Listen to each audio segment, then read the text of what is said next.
ആനയുടെ ആക്രമണത്തെ തുടർന്നുള്ള മരണമാണ്. ആദ്യം തന്നെ അദ്ദേഹത്തിൻ്റെ മരണം സൃഷ്ടിച്ച ആഘാതം ഒരനുശോചനം എന്ന രീതിയിൽ തന്നെ രേഖപ്പെടുത്തുന്ന നിലയാണ് നമുക്ക് സ്വീകരിക്കാനാവുക. മുകേഷിൻ്റെ നിര്യാണത്തിൽ അനുശോചനം അറിയിക്കുക.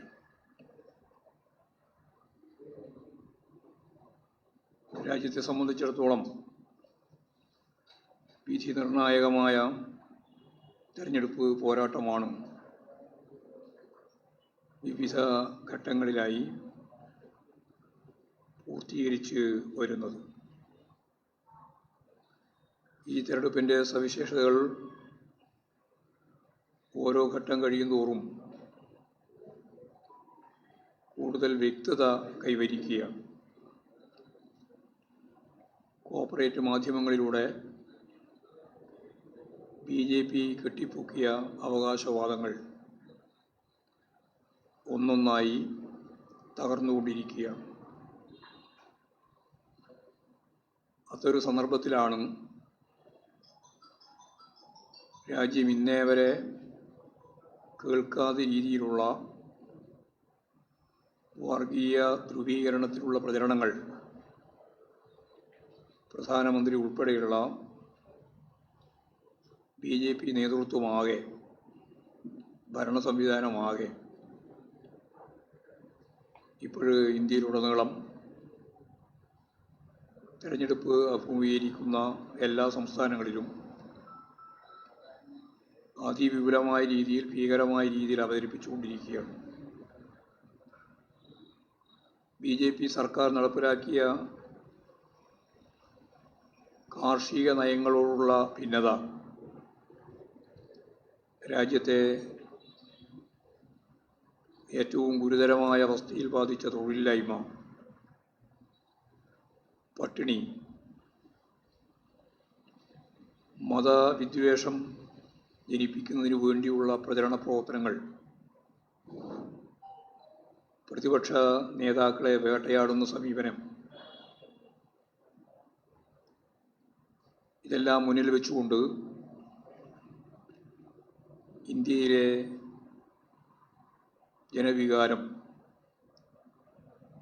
ഭരണകക്ഷിക്കെതിരായി BJPക്കെതിരായി ഉയർന്നു വന്നുകൊണ്ടിരിക്കുന്നു എന്നുള്ളതാണ് ഏറ്റവും പ്രധാനപ്പെട്ട സംഭവം. BJP പരാജയത്തിലേക്ക് നീങ്ങുന്ന രാഷ്ട്രീയ ചിത്രമാണ് നമ്മൾ കണ്ടുകൊണ്ടിരിക്കുന്നത്. ഇന്ത്യ കൂട്ടുകെട്ടിൻ്റെ ഭാഗമായിട്ടുള്ള മതനിരപേക്ഷ കക്ഷികൾ വലിയ മുന്നേറ്റം ഈ തെരഞ്ഞെടുപ്പിൻ്റെ ഭാഗമായിട്ട് ഉണ്ടാക്കാനാവുമെന്നാണ് രാജ്യത്തിൻ്റെ വിവിധ മേഖലയിലുള്ള അനുഭവങ്ങളിൽ നിന്ന് മനസ്സിലാവുന്നത്. ഇങ്ങനെയൊരു സാഹചര്യത്തിൻ്റെ തന്നെ ഉൽപ്പന്നമാണ് ഹരിയാനയിലെ BJP മന്ത്രിസഭയുടെ പതനത്തിലേക്ക് എത്തുന്ന തരത്തിലുള്ള രാഷ്ട്രീയ പ്രശ്നങ്ങൾ.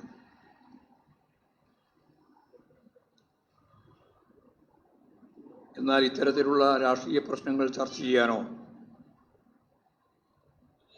രാഷ്ട്രീയ വിശകലനങ്ങൾ സംഘടിപ്പിക്കാനോ കേരളത്തിലെ ഉൾപ്പെടെയുള്ള വലതുപക്ഷ മാധ്യമങ്ങൾ തയ്യാറാവാത്ത സ്ഥിതിയാണ് നിലനിൽക്കുന്നത്. പ്രത്യേകിച്ച് കേരളം രാഷ്ട്രീയ പ്രബുദ്ധതയുള്ള ഒരു ജനതയുടെ ആവാസ കേന്ദ്രമെന്ന നിലയിൽ ഇത്തരം ദേശീയ രാഷ്ട്രീയ പ്രശ്നങ്ങളെ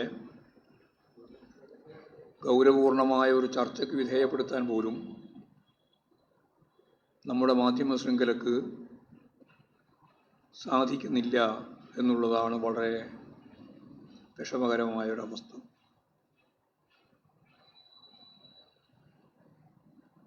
ഈ അടുത്ത ദിവസങ്ങളിൽ മാധ്യമ ചർച്ച പരിശോധിച്ചാൽ കേരളത്തിൽ വർഗീയത CPM ആണ് ഉയർത്തുന്നത് എന്നുള്ള പ്രചാരവേല UDFിൻ്റെ തീരുമാനത്തെ അടിസ്ഥാനപ്പെടുത്തി വടകര പ്രശ്നം വെച്ച് ചർച്ച ചെയ്യുകയുണ്ടായി. CPIഎമ്മും ഇടതുപക്ഷ ജനാധിപത്യ മുന്നണിയും കേരളത്തിൻ്റെ രാഷ്ട്രീയ ചരിത്രത്തിൽ ഇതുവരെ ഇല്ലാത്ത നിലയിൽ വർഗീയ ധ്രുവീകരണത്തിനും അശ്ലീല പ്രചരണങ്ങൾക്കും സഖാവ് ശൈലജ ടീച്ചർക്കെതിരായി വടകര നിയോജകമണ്ഡലത്തിലുടനീളം സ്ഥാനാർത്ഥിയും UDFും അറിഞ്ഞുകൊണ്ട് നടത്തിയിട്ടുള്ള ഇത്തരം പ്രചരണങ്ങളെ തുറന്നു കാണിക്കാൻ വടകര നിയോജകമണ്ഡലത്തിൻ്റെ വിവിധ മേഖലകളിൽ വർഗീയ ധ്രുവീകരണത്തിന് എതിർക്കാനും മതസൗഹാർദ്ദത്തെ നിലനിർത്താനും വേണ്ടിയുള്ള പ്രവർത്തനം താഴെത്തട്ടിൽ നടന്നുവരുന്ന സന്ദർഭത്തിലാണ് UDFുകാർ ഞങ്ങളും മതസൗഹാർദ്ദത്തിന് വേണ്ടി വർഗീയ പ്രചരണത്തിനെതിരായിട്ട് പ്രചാരവേല സംഘടിപ്പിക്കുമെന്ന് പരസ്യമായിട്ട് പ്രഖ്യാപിച്ചത്. കള്ളൻ സ്ത്രീയുടെ കഴുത്തിലെ മാല പൊട്ടിച്ചോടുമ്പോൾ കള്ളനുൾപ്പെടെ എല്ലാവരും കള്ളനെ പിടിക്കാൻ പോകുന്ന ഒരു നിലയാണ് വടകരയിലെ ഈ വർഗീയ ധ്രുവീകരണത്തിന് ആക്കം കൂട്ടാൻ നേതൃത്വം കൊടുത്ത ഷാഫി പറമ്പിൽ ഉൾപ്പെടെയുള്ളവർ അവിടെ ഇപ്പോഴും നടത്തിക്കൊണ്ടിരിക്കുന്ന ഈ അഭ്യാസം. അത് വടകരയിലെ ജനങ്ങൾ, കേരളത്തിലെ ജനങ്ങൾ ശരിയായ രീതിയിൽ തിരിച്ചറിയും എന്ന് തന്നെയാണ് അത് സംബന്ധിച്ച് പറയാനുള്ളത്. വളരെ പ്രധാനപ്പെട്ട മറ്റൊരു കാര്യം, മുഖ്യമന്ത്രിയെയും മകളെയും അതുവഴി പാർട്ടിയെയും ഇടതുപക്ഷ ജനാധിപത്യ മുന്നണിയെയും കരിതാരി തേക്കുന്നതിന് കേരളത്തിലെ അഭിഭാഷക മേലങ്കി കൂടി അണിഞ്ഞ് ഒരു സ്ഥിരം കേസിൻ്റെ വക്താവായിട്ട് മാറുന്ന കുഴൽനാടൻ്റെയും കുഴൽനാടൻ നടത്തിയിട്ടുള്ള കേസിൻ്റെയും ഒരു പ്രത്യേക പതനം ഈ കേരളം കാണുകയുണ്ടായി. കുഴൽനാടൻ്റെ മാത്രം ഒരു പതനമല്ല, കുഴൽനാടനിങ്ങനെ കഴമ്പില്ലാത്ത ആരോപണങ്ങൾ മുഖ്യമന്ത്രിക്കെതിരായും മന്ത്രിയുടെ കുടുംബത്തിനെതിരായും വ്യാപകമായിട്ട് സത്യവിരുദ്ധമായി പ്രചരിപ്പിക്കുമ്പോൾ അതിന് നല്ല രീതിയിൽ പ്രചരണം നൽകിയിട്ടുള്ള കേരളത്തിലെ വലിയൊരു മാധ്യമ ശൃംഖല യഥാർത്ഥത്തിൽ ഏറ്റവും അവസാനത്തെ കോടതി വിധിയോടെ അവർ കെട്ടിപ്പൊക്കിയ ചില്ലുകൊട്ടാരം അമ്പെ തകർന്ന് വീണിരിക്കുന്നു എന്ന വസ്തുത സ്വാഭാവികമായിട്ടും അവർക്ക് അംഗീകരിക്കാൻ സാധിക്കുന്നതല്ല. അതുകൊണ്ട് ആ രീതിയിൽ അവർ പറയുന്നില്ല എന്ന് മാത്രമേ ഉള്ളൂ. കുഴൽനാടൻ മുമ്പ് തന്നെ പറഞ്ഞിട്ടുണ്ട്, ഞാൻ ഉന്നയിക്കുന്ന ആരോപണം തെറ്റാണ് എന്ന് വന്നാൽ ഞാൻ മാപ്പ് പറയാൻ തയ്യാറാണ് എന്ന്. ഏതെങ്കിലും ഒരു പ്രശ്നത്തിന് മാപ്പ് പറഞ്ഞ് അവസാനിപ്പിക്കുക എന്നുള്ള നിലപാട് സ്വീകരിക്കുന്ന ഒരു പാർട്ടിയോ പ്രസ്ഥാനമോ അല്ല ഞങ്ങളുടേത്. പക്ഷേ ഒരു വ്യക്തി ഒരു കള്ളക്കേസ് കൊടുക്കുമ്പോൾ ആ കേസുമായിട്ട് ബന്ധപ്പെട്ട ഘട്ടങ്ങളിൽ മുമ്പ് മുതലേ, ഇപ്പോഴും മാത്രമല്ല മുമ്പ് തന്നെ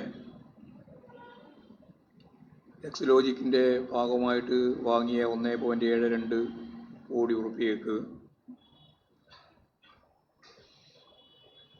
കൃത്യമായി നികുതി അടച്ചതിൻ്റെ റെസീറ്റ് കാണിച്ചാൽ അന്ന് ഞാൻ മാപ്പ് പറയും എന്ന് ഉൾനാടൻ ആദ്യം പറഞ്ഞതാണ്. അത് കാണിച്ചിട്ടും മാപ്പ് പറയുന്ന പ്രക്രിയയിലേക്ക് ഉൾനാടൻ മാറിയിട്ടില്ല. ഓരോ കേസ് കൊടുക്കുമ്പോഴും മാധ്യമങ്ങളോട് നിരന്തരം പറഞ്ഞുകൊണ്ടിരിക്കുന്നത് ഇത് തെറ്റാണ് എന്ന് പറഞ്ഞാൽ ഞാൻ കേരളീയ സമൂഹത്തോട് മാപ്പ് പറയും എന്നാണ്. അവസാനം നമുക്കെല്ലാം അറിയുന്നത് പോലെ പകൽ വെളിച്ചം പോലെ മനസ്സിലായ ഒരു കാര്യം, നിരവധി അന്വേഷണവും നിരവധിയായ ചർച്ചകളുമൊക്കെ തിരഞ്ഞെടുപ്പ് രാഷ്ട്രീയത്തിൻ്റെ ഭാഗമായിട്ട് കൈകാര്യം ചെയ്തുകൊണ്ടിരിക്കാൻ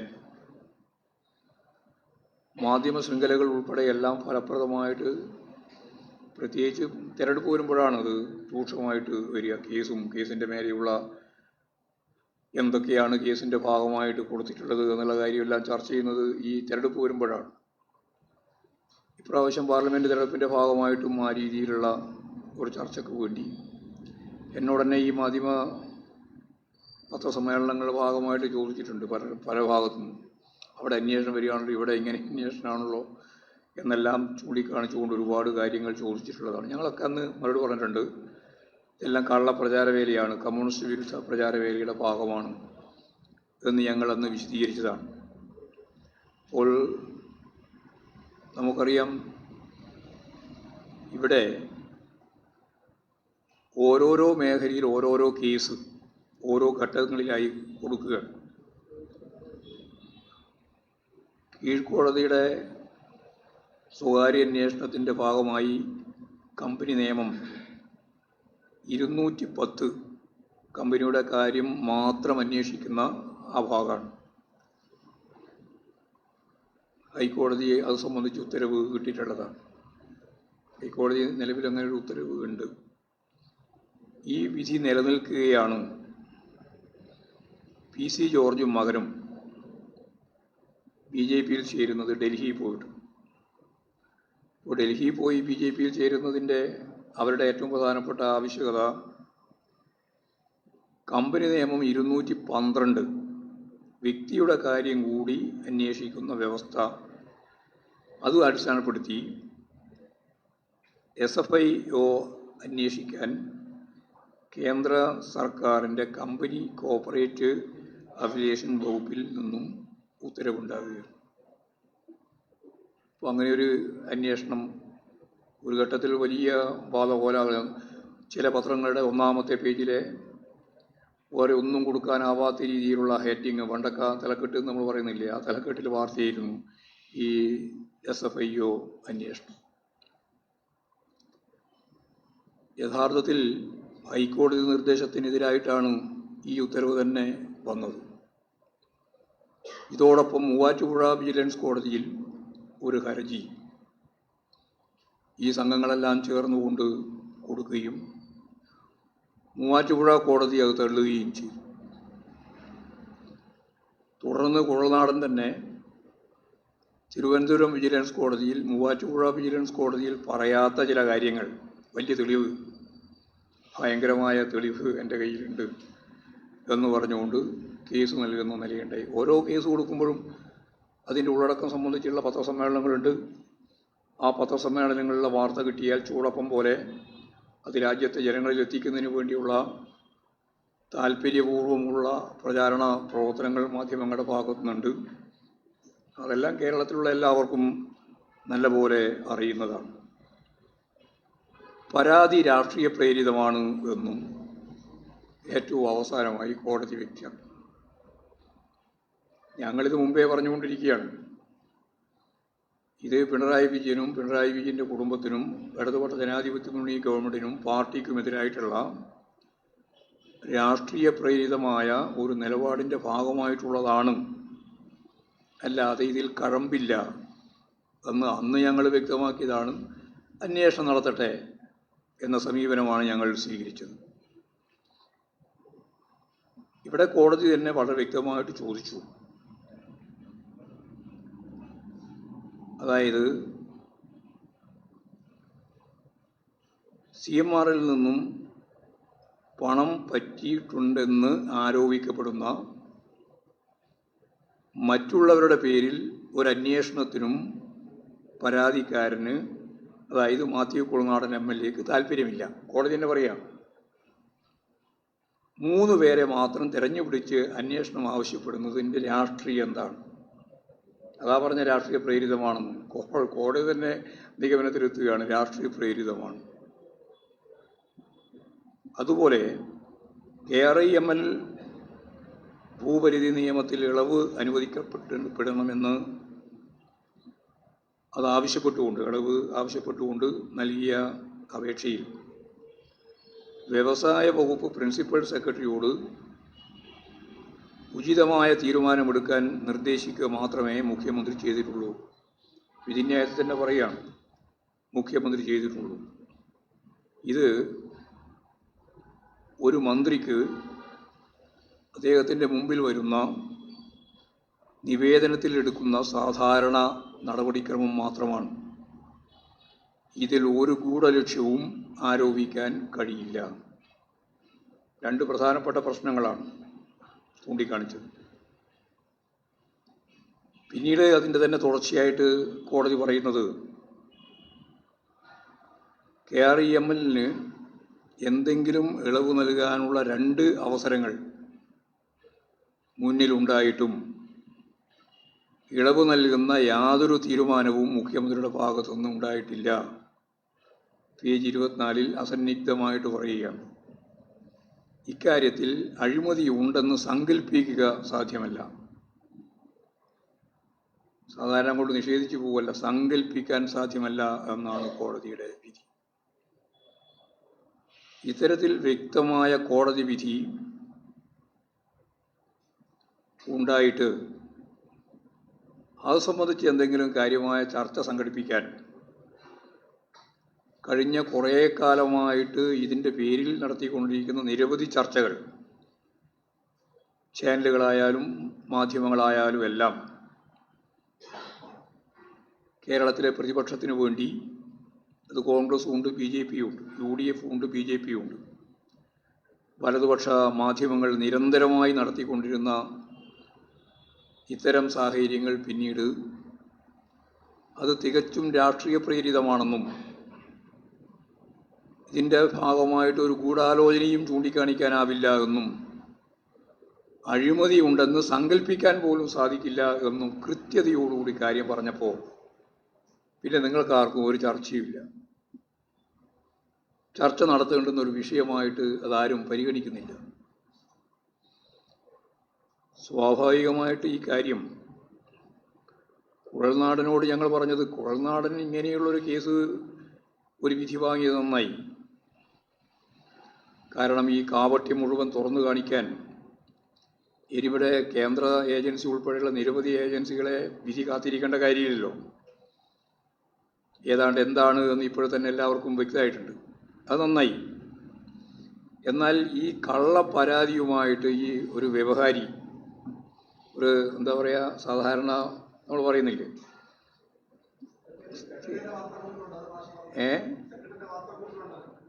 ഇത്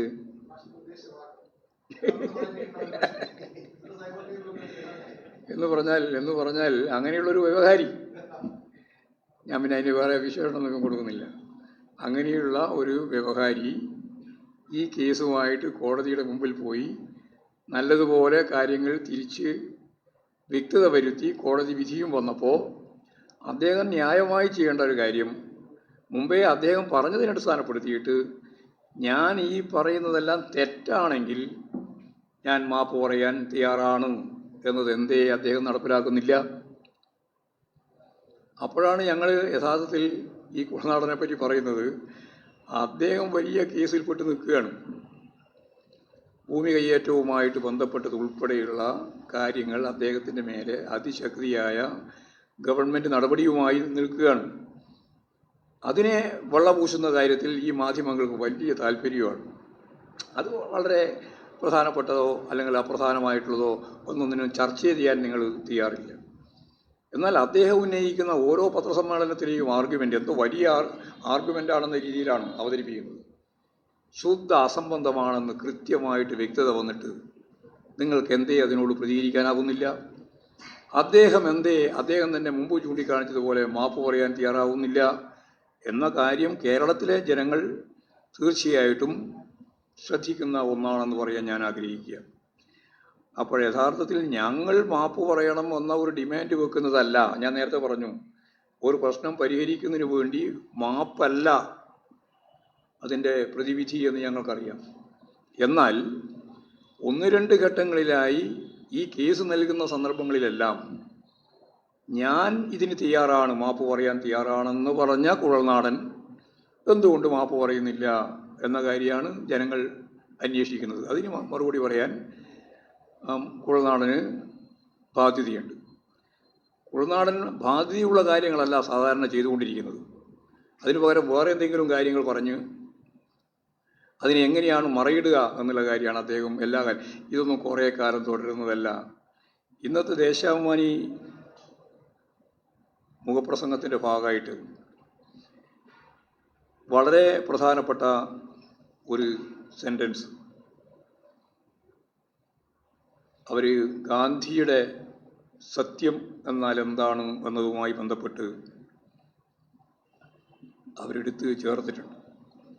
ആ ചേർത്തത് വളരെ പ്രസക്തമായ ഒന്നാണ്.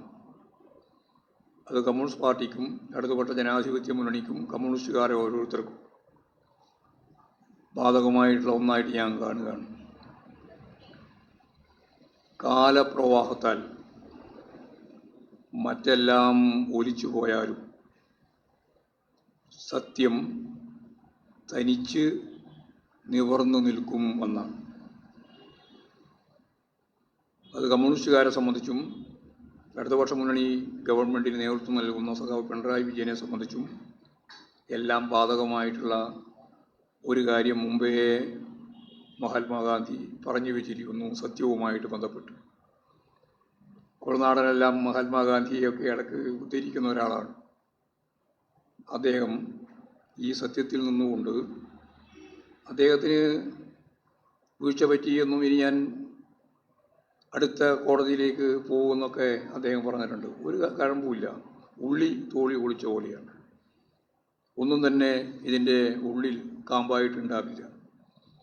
പക്ഷേ ഒരു പുകമറ സൃഷ്ടിച്ച് ഇടതുപക്ഷ ജനാധിപത്യ മുന്നണി ഗവൺമെൻറ്റിനെ, അതിന് നേതൃത്വം നൽകുന്ന മുഖ്യമന്ത്രിയെ, അവരുടെ കുടുംബത്തെ ആക്രമിക്കാനുള്ള ആയുധമായിട്ടാണ് നിങ്ങളിത് ഓരോന്നും ഉപയോഗിച്ചിട്ടുള്ളത്.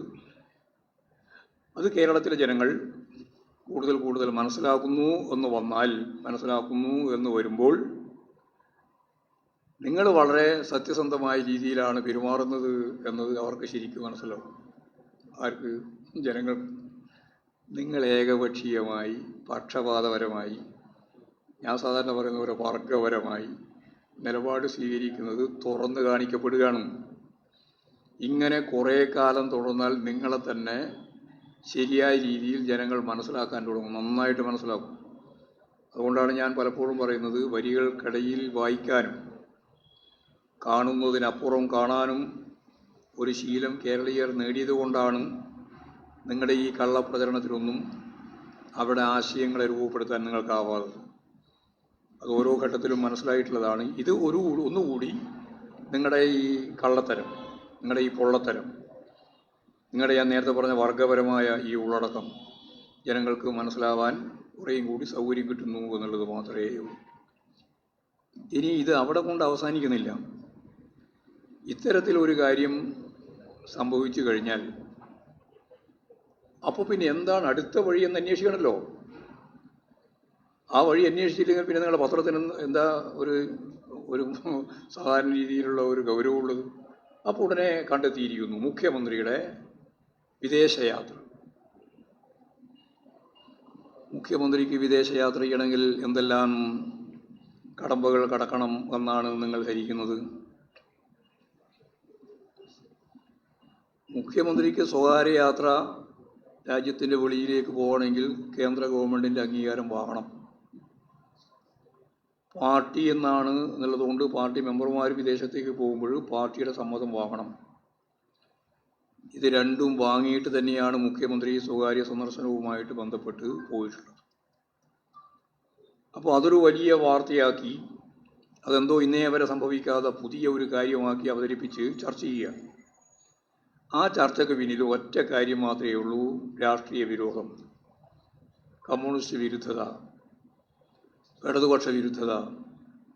ആ ഇടതുപക്ഷ വിരുദ്ധതയുടെ ഭാഗമായിട്ടാണ് നിങ്ങളിത് വൈകുന്നേരത്തെ ചർച്ചയിലെ പ്രധാനപ്പെട്ട അജണ്ടയാക്കി മാറ്റിയത്. നമുക്കറിയാം, ഒരുപാട് മാസക്കാലം കേരളത്തിൻ്റെ രാഷ്ട്രീയ ഭരണ സംവിധാനത്തിലാകെ പുതിയ നൂതനമായ ആശയങ്ങളും നിലപാടുകളും സ്വീകരിച്ചു. കേന്ദ്ര ഗവൺമെൻറ്റിൻ്റെ കേരളത്തോടുള്ള അവഗണന, സാമ്പത്തിക ഉപരോധം, പ്രതിരോധം ഉൾപ്പെടെയുള്ള പ്രശ്നം വെച്ചുകൊണ്ട് അസംബ്ലിക്കകത്തും പുറത്തും, അതുപോലെ തന്നെ നവകേരള സദസ്സ് 140 മണ്ഡലങ്ങളുമായിട്ട് ബന്ധപ്പെട്ട് അതിനെ തുടർന്ന് കേസ്, അതിനെ തുടർന്ന് ഡൽഹിയിലുള്ള സമരം, കേരളീയം പദ്ധതി, തുടർന്ന് വന്ന തെരഞ്ഞെടുപ്പുമായിട്ട് ബന്ധപ്പെട്ട 2 മാസക്കാലം നീണ്ടു നിൽക്കുന്ന അതിവിപുലമായ ക്യാമ്പയിൻ, ഇതെല്ലാം കഴിഞ്ഞ് ഇനി വരുന്ന 4-ാം തീയതി വരെ, അടുത്ത മാസം, ഈ മാസമല്ല, അടുത്ത മാസം 4-ാം തീയതി വരെ, ജൂൺ 4 വരെ പെരുമാറ്റച്ചട്ടം നിലനിൽക്കുന്ന സാഹചര്യത്തിൽ നയപരമായ കാര്യങ്ങളെല്ലാം സംബന്ധിച്ച് പുതിയ പുതിയ തരത്തിലേക്ക് കാര്യങ്ങൾ നീക്കി കൊണ്ടുപോകാനാവില്ല എന്ന പരിമിതി കൂടി കണക്കിലെടുത്ത് ഈ ഒരു തിരക്ക് പിടിച്ച രാഷ്ട്രീയ പശ്ചാത്തലത്തിൽ നിന്ന് അല്പം മാറി നിൽക്കാൻ സാധിക്കുന്ന ഒരിടവേള ഉണ്ടാവട്ടെ എന്ന് കണ്ട് ആരാണത് ആഗ്രഹിക്കുന്നത്? ഞങ്ങളെല്ലാം ആഗ്രഹിക്കുന്നുണ്ട്. നിങ്ങൾ ആഗ്രഹിക്കുന്നുണ്ടോ എന്ന് എനിക്കറിയില്ല. അങ്ങനെയുള്ള ഒരു അവസരം ഉപയോഗിക്കുന്നു എന്നുള്ളതിന് നിയമപരമായി കേന്ദ്ര ഗവൺമെൻറ്റിൻ്റെ സമ്മതം വാങ്ങേണ്ടിയുണ്ട്. ആ സമ്മതം കൂടി വാങ്ങിയിട്ട് തന്നെയാണ് യഥാർത്ഥത്തിൽ ഈ യാത്ര പിണറായി പ്ലാൻ ചെയ്തിട്ടുള്ളത്. ഒരു കുടുംബസമേതം നടത്തിക്കൊണ്ടിരിക്കുന്ന ഈ യാത്രയെ വിദേശകാര്യ സഹമന്ത്രി എന്ന് പേരുള്ള മന്ത്രി ഉൾപ്പെടെ ഇതിനെതിരായിട്ടുള്ള പ്രചാരവേലയാണ് നടത്തുന്നത്. ഞാൻ നേരത്തെ പറഞ്ഞതുപോലെ അനുമതിയോടുകൂടിയാണ് ഈ വിദേശ യാത്ര നടത്തുന്നത് എന്ന കാര്യം അറിയാതെയോ അല്ല അറിഞ്ഞോ ഈ പറയുന്ന സഹമന്ത്രി ഉൾപ്പെടെ നടത്തിക്കൊണ്ടിരിക്കുന്ന പ്രസ്താവനയോട് സഹതപിക്കുകയല്ലാതെ വേറെ അതിന് മറുപടിയൊന്നും പറയേണ്ട കാര്യമില്ല. പ്രതിപക്ഷ നേതാവ് പറയുന്നത് ഇവിടെ ഉഷ്ണതരംഗം ഉള്ളപ്പോൾ മുഖ്യമന്ത്രി കേരളം ഉപേക്ഷിച്ചു എന്നാണ്. യഥാർത്ഥത്തിൽ ഉഷ്ണതരംഗവുമായിട്ട് ബന്ധപ്പെട്ട എല്ലാ കാര്യങ്ങളും ചർച്ച ചെയ്യുന്നതിന് വേണ്ടി മുഖ്യമന്ത്രി തന്നെ യോഗം വിളിച്ചു ചേർത്ത് പരിപാടികൾ ആസൂത്രണം ചെയ്തതിന് ശേഷമാണ് അദ്ദേഹം പോകുന്നത്. ദുരിതപൂർണമായ സാഹചര്യങ്ങൾ കേരളത്തിലെ ജനങ്ങൾ അനുഭവിച്ച സന്ദർഭത്തിലൊന്നും UDFകാർക്ക് കേരളവുമായിട്ട് ബന്ധപ്പെട്ട എന്തെങ്കിലും കാര്യം കേന്ദ്ര ഗവൺമെൻറ്റിനോടോ, അല്ലെങ്കിൽ കേന്ദ്ര ഗവൺമെൻറ് ഇവിടെ ഏറ്റവും വലിയ പേമാരി വെള്ളപ്പൊക്കം ഉണ്ടായപ്പോൾ 30,000 കോടി ഉറുപ്പികയുടെ നാശനഷ്ടം കേരളത്തിലുണ്ടായി എന്ന് കണക്കാക്കപ്പെട്ടതിന് ശേഷം ലോകത്തിൻ്റെ വിവിധ രാജ്യങ്ങളിൽ നമുക്ക് കേരളത്തിന് സഹായം നൽകാൻ വേണ്ടി വന്നപ്പോൾ കേന്ദ്ര ഗവൺമെൻറ് സഹായം അനുവദിക്കില്ല, കൊടുക്കില്ല, വാങ്ങില്ല, സമ്മതിക്കില്ല എന്ന് പറഞ്ഞപ്പോൾ അതിൻ്റെ ഒപ്പമായിരുന്നു കേരളത്തിലെ UDF. എല്ലാ കേരള വിരുദ്ധ നിലപാടിൻ്റെയും BJP ഗവൺമെൻറ്റിൻ്റെ ഒപ്പമായിരുന്നു ഈ കോൺഗ്രസും അതുപോലെ തന്നെ UDF. ഗവർണർ ഈ ഗവൺമെൻറ്റിനെതിരായിട്ട് കടന്നാക്രമണം നടത്തുന്ന രീതിയിൽ ബില്ലുകളെല്ലാം പിടിച്ചു വെച്ച് ഏറ്റവും അവസാനം പ്രസിഡന്റിലേക്ക് കൈമാറുന്ന സന്ദർഭം വരുമ്പോഴുൾപ്പെടെ ഗവർണർക്ക് അനുകൂലമായിരുന്നു, കേന്ദ്ര ഗവൺമെൻറ്റിന് അനുകൂലമായിരുന്നു, BJPക്ക് അനുകൂലമായിരുന്നു ഇവിടുത്തെ പ്രതിപക്ഷം. അപ്പോൾ ഈ രീതിയിൽ കേന്ദ്രത്തിൻ്റെ നിലപാട് ജനങ്ങൾക്കെതിരായിട്ട് നമുക്ക് പെൻഷൻ പോലും കൊടുക്കാൻ സാമ്പത്തിക പ്രയാസം അനുഭവിക്കുമ്പോൾ, എന്നാൽ പ്രയാസം അനുഭവിക്കുന്നു എന്ന നിലപാട് MPമാരും അന്നത്തെ MPമാരും അതുപോലെ UDFും അത് അംഗീകരിച്ചിരുന്നില്ല എന്ന കാര്യം നമുക്കറിയാം. എന്നിട്ടിപ്പോൾ വേട്ടയാടാൻ വേണ്ടിയിട്ട് ഇങ്ങനെയുള്ള സന്ദർഭത്തിലൊക്കെ മുഖ്യമന്ത്രി ഇവിടെ എവിടെയെങ്കിലും പോകാൻ പാടുണ്ടോ എന്നുള്ള ചോദ്യം ചോദിക്കുകയാണ്. ഇവിടെ ഇതിനു മുമ്പ് മുഖ്യമന്ത്രിമാരുണ്ടായിട്ടുണ്ട്. സ്വകാര്യ സന്ദർശനത്തിന് പോയ എല്ലാ മുഖ്യമന്ത്രിമാരെയും നമുക്കറിയാം. പ്രധാനമന്ത്രിയാണെങ്കിൽ എല്ലാ കാലത്തും നിരന്തരം പോയിക്കൊണ്ടിരിക്കുകയാണ്. പിന്നെ ചില കോൺഗ്രസ് നേതാക്കന്മാർ തന്നെ എവിടെയാണ് പോകുന്നത് എന്ന് ആരും അറിയാതെ ഇടക്കിടക്ക് മുങ്ങിക്കൊണ്ടിരിക്കുന്ന കാര്യവും നമുക്കെല്ലാവർക്കും അറിയുന്നതാണ്.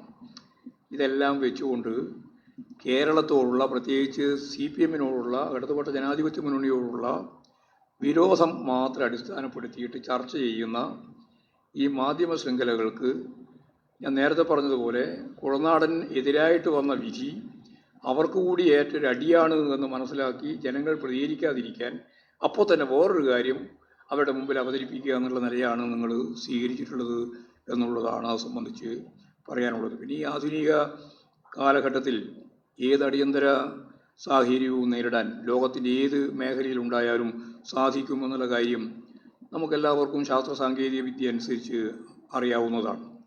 ഏത് യോഗം വിളിക്കാനും എവിടെ ഉള്ള യോഗത്തിൽ പങ്കെടുക്കാനും സാധിക്കുന്ന നില തന്നെയാണ് ഉള്ളത്. പിന്നെ ഈ ചുമതല കൊടുത്തില്ല എന്നുള്ളത് ഇതിനു മുമ്പ് പോയപ്പോഴും ചുമതല കൊടുത്തിരുന്നില്ല. ചുമതല നിർവഹിക്കാനാവും, പിന്നെ എന്തിനാണ് ചുമതല കൈമാറുന്നത്? ആ പറഞ്ഞതിൻ്റെ അർത്ഥം മനസ്സിലായല്ലോ.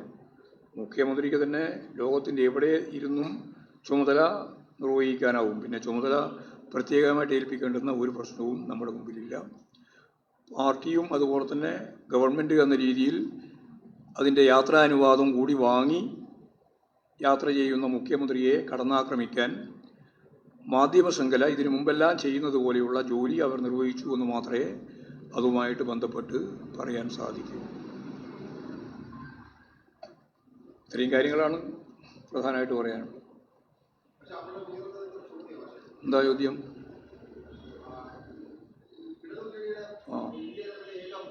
ഏത്?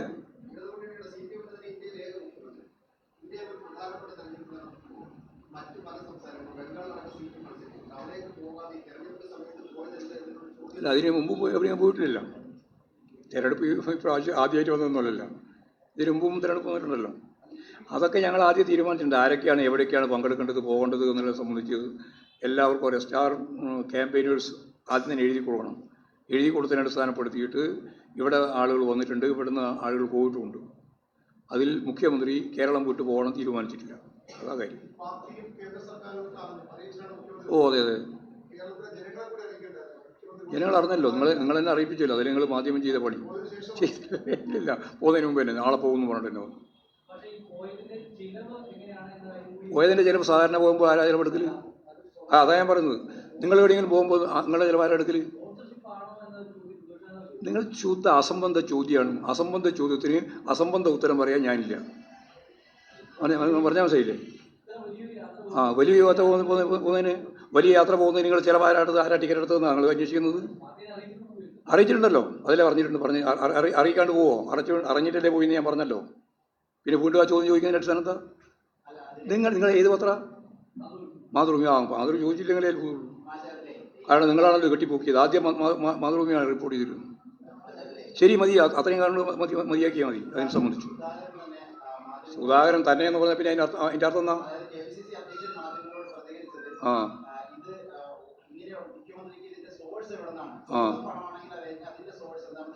അതൊക്കെ ചോദിക്കുന്ന പോലെ പറയാം. അതിന് സ്വന്തം പണം തന്നെയാണ്. സ്വന്തം പണമല്ലാണ്ട് വേറെ ആരെങ്കിലും പണത്തിൽ ആരെങ്കിലും യാത്ര ചെയ്യും? നിങ്ങളെന്താ വിചാരിച്ച്? നിങ്ങളെന്തോ പുതിയ പോയിന്റ് കിട്ടിയ പോലെ നാളെ രാവിലത്തെ പത്രത്തിൽ എഴുതാൻ വേണ്ടിയില്ലേ? സ്വന്തം ചെലവിലാണ് പോകുന്നത്. പ്രതിപക്ഷം ചോദിക്കുന്നതല്ല. പ്രതിപക്ഷത്തിൻ്റെ ചോദ്യം നിങ്ങളെ ചോദ്യമാണ്. പ്രതിപക്ഷത്തിന് ചോദിക്കാനുള്ള ശേഷി തന്നെയില്ല, പണ്ടേ ഇല്ല. യഥാർത്ഥത്തിൽ എല്ലാ ചോദ്യം ചോദിക്കുന്നത് മാധ്യമങ്ങൾ തന്നെയാണ്. ശരി, അടുത്ത പറ. മുരളീധരനും സുധാകരനും ചോദിച്ചതിനെ പറ്റിയൊന്നും ഞാനധികം പറയുന്നില്ല. സ്വന്തം സീറ്റ് നിലനിർത്താൻ വേണ്ടിയിട്ട് ഞാൻ BJP-യിലേക്ക് പോകാൻ തയ്യാറാവുന്നു എന്നുള്ള ഭീഷണി ഉപയോഗിച്ചിട്ട് വീണ്ടും തിരിച്ചു വന്നിരിക്കുകയാണ് പ്രസിഡന്റ് 2 ദിവസം കഴിഞ്ഞപ്പോൾ. അതിനെപ്പറ്റി നിങ്ങൾക്ക് ചർച്ചയില്ല. ഭീഷണിയല്ലാണ്ട് പിന്നെന്താ? ഭീഷണി സ്വരം അന്നേ പറഞ്ഞില്ല. ഞാൻ നിങ്ങളും കേട്ടതല്ലേ. നിങ്ങൾക്ക് ഭീഷണി മനസ്സിലാവുന്നില്ലേ? ഹൈക്കമാൻഡ് സമ്മതിക്കാൻ അന്നേരത്തെ സമ്മതിക്കായിരുന്നല്ലേ അന്നേരല്ലേ യോഗം ചേർന്നത്? ഹൈക്കമാൻഡ് സമ്മതിക്കുന്നതിന് എന്തെങ്കിലും ഒരു കാര്യം ഉണ്ടാവില്ലേ? ഞാൻ നേരത്തെ സാധാരണ പറയുന്ന ഒരു കാര്യമുണ്ടല്ലോ, എന്തെങ്കിലും ഒരു കാരണം ഉണ്ടാവില്ലേ? അതാ പറഞ്ഞ അതാ ഭീഷണി. പിന്നെ അതിനല്ലേ സ്ഥിരം ഭീഷണി. ശരി. കോൺഗ്രസ് ലീഡർ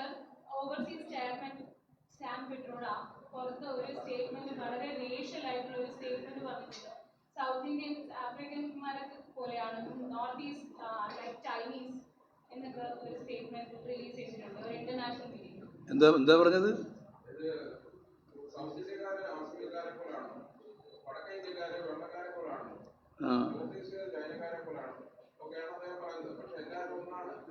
ആര് പറയുന്നത്?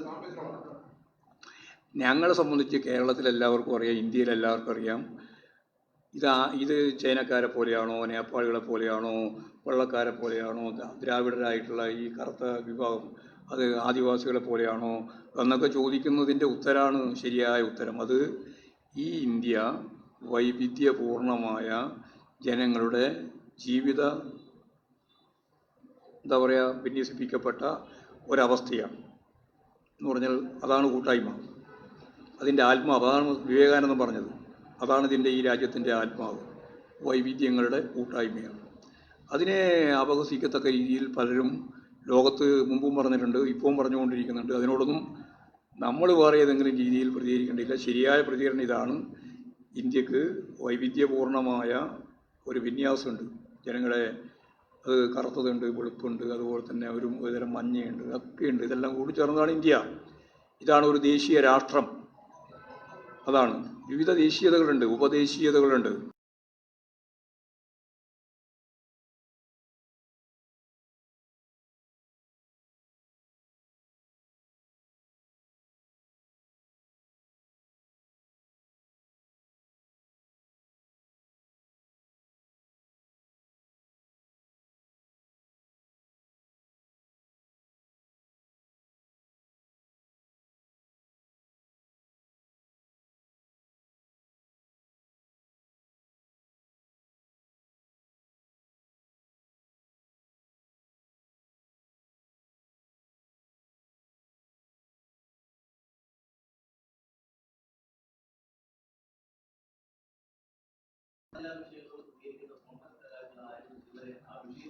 അത് ഈ കോൺഗ്രസിൻ്റെ അകത്ത് തന്നെ പ്രതിസന്ധിയാണ്. കാരണം കോൺഗ്രസ് കെട്ടിപ്പൊക്കി കൊണ്ടുവന്ന ഒരു കേസായിരുന്നു. ആ കേസ് വഴിക്ക് വെച്ച് ഈ മാത്യു കുളനാടൻ ഉടച്ചു കളഞ്ഞു. ആ ഉടച്ചു കളഞ്ഞതിൻ്റെ ദുഃഖത്തിലാണ് അവരുള്ളത്. മനസ്സിലായ? അത് പൊളിച്ചു കളഞ്ഞില്ലേ? അവർ കെട്ടിപ്പൊക്കി കൊണ്ടുവന്നല്ലേ? ഇനി അടുത്ത തലമുറ കൊണ്ടുവരണ്ടല്ലേ? അപ്പോഴേക്കത് പൊളിഞ്ഞില്ലേ? ആ പൊളിക്കുന്നതിന് നേതൃത്വം കൊടുത്തത് ഈ കുളനാടനാണ് എന്ന് അവർക്ക് തന്നെ അറിയാം. അതുകൊണ്ട് കുളനാടനും കോൺഗ്രസും തമ്മിൽ നല്ല തർക്കത്തിലാണ്. അതുകൊണ്ട് അവർ പ്രതികരിക്കാതെ, അവരുടെ പ്രതികരണ ശേഷി പോലും നഷ്ടപ്പെടുത്തുന്ന രീതിയിലാണ് കുളനാടൻ്റെ ഇടപെടലുണ്ടായത് എന്നർത്ഥം. ശരി.